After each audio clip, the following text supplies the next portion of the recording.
बढ़ाएंगे। वीरेन जी भी हमारे साथ इस कार्यक्रम में जुड़ चुके हैं, हमारे स्टेट हेड हैं। वीरेन जी, आपका स्वागत। आप कुछ डिकोड कर पाए कि केजरीवाल ने रिजाइन क्यों किया है, क्या रणनीति हो सकती है, और जब देना चाहिए था तब तो दिया नहीं, और जब बिल्कुल नहीं देना चाहिए था कहा ये लो इस्तीफा।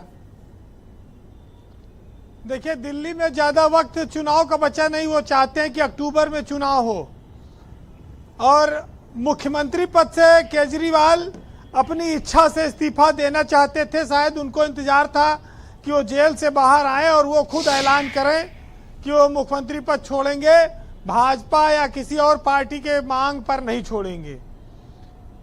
150 से ज्यादा दिन वो जेल में रहे। अभी दूसरी बार 4 महीना लगभग मान के चलिए वो जेल में रहे हैं, और दिल्ली की जनता ने जिस तरह से ब्रजेश जी फैसले दिए हैं उसके नाते भी केजरीवाल का ये ऐलान जेल के भीतर शायद इसीलिए स्थगित रहा, क्योंकि विधानसभा में वो केजरीवाल को जिताती है, एमसीडी में केजरीवाल को जिताती है, और बाद में लोकसभा में उनको हरा देती है।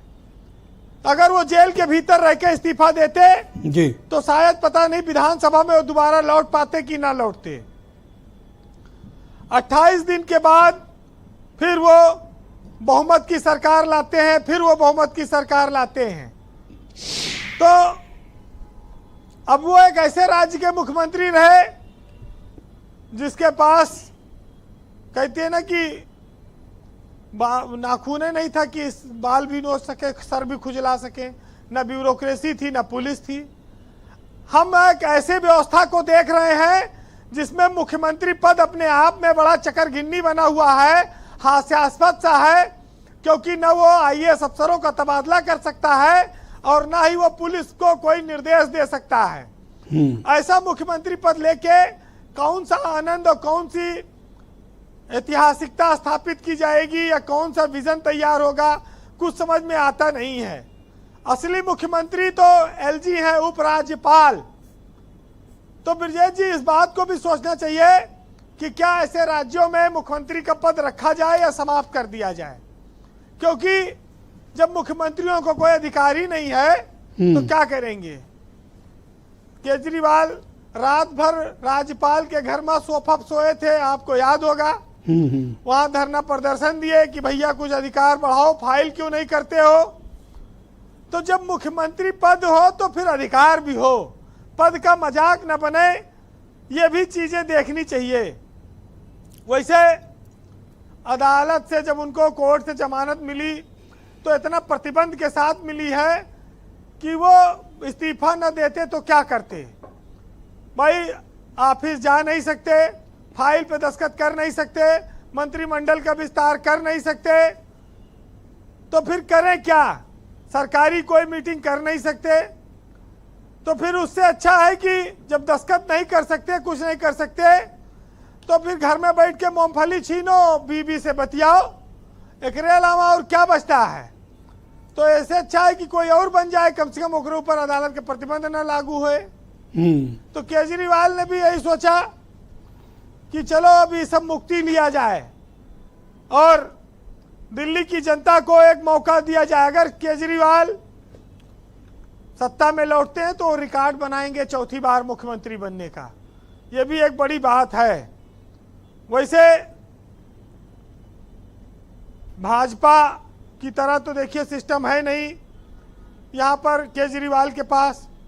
भाजपा में तो कुर्ता पैजामा नवा पहन के आए वाला कोनो आदमी मुख्यमंत्री बन सकता है क्योंकि मोहन यादव का खुद ही पता। भजन लाल शर्मा के पर्ची जब वसुंधरा राजे निकलवाई गई तो भजन लाल शर्मा सबसे पीछे बैठे थे, आए राजस्थान वाले अकेले आए थे। नहीं, गुजरात वाले भी।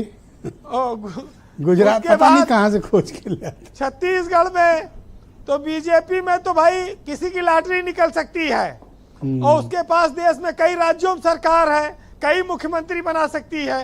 केजरीवाल के पास एक ही मामला है, मौका है। लेकिन जैसा कि सबने आशंका जताई कि कोई नया जीतन राम मांझी या चंपई सोरेन नहीं पैदा होने देंगे, तो एक और नई राबड़ी देवी क्या पैदा हो सकती है, ये भी एक निर्णय देखना होगा। लेकिन केजरीवाल शायद इस बात का ज्यादा गम नहीं करेंगे कि अगर कोई चंपई सोरेन या जीतन राम मांझी पंचायत बन जाए, 3-4 महीने का मामला है। आपके मुताबिक वो सुनीता केजरीवाल को प्रपोज नहीं करेंगे और पार्टी का कोई एमएलए ही चीफ मिनिस्टर बनेगा? बिल्कुल, वो कोई रणनीतिक रूप से जातिगत आधार पर किसी ऐसे व्यक्ति को लाएंगे, किसी महिला को भी वो ला सकते हैं जिस पर बीजेपी इतना हमलावर नहीं हो पाएगी, जो साफ सुथरा होगा, जिसके जातीय आधार पर भी आलोचना नहीं कर पाएंगे। बीजेपी को करारा जवाब देने के लिए वो ये बलिदान करेंगे कि अगर 6 महीना में बीजेपी मुख्यमंत्री तोड़ के अपने पास मिला लिए तो कोई गम ना हो, क्योंकि कोई बड़ी चीज नहीं है कि पता लगा केजरीवाल जिसको मुख्यमंत्री नामित कर रहे हैं वो 10 दिन बाद टूट के भाजपा में शामिल हो जाए पूरी सरकार लेके। ये भी एक बहुत बड़ी बात है। हाँ, बड़ा ढूंढ के बनाना पड़ेगा, ये रिस्क नहीं, क्योंकि बीजेपी मतलब एक स्ट्राइक तो मारेगी जरूर।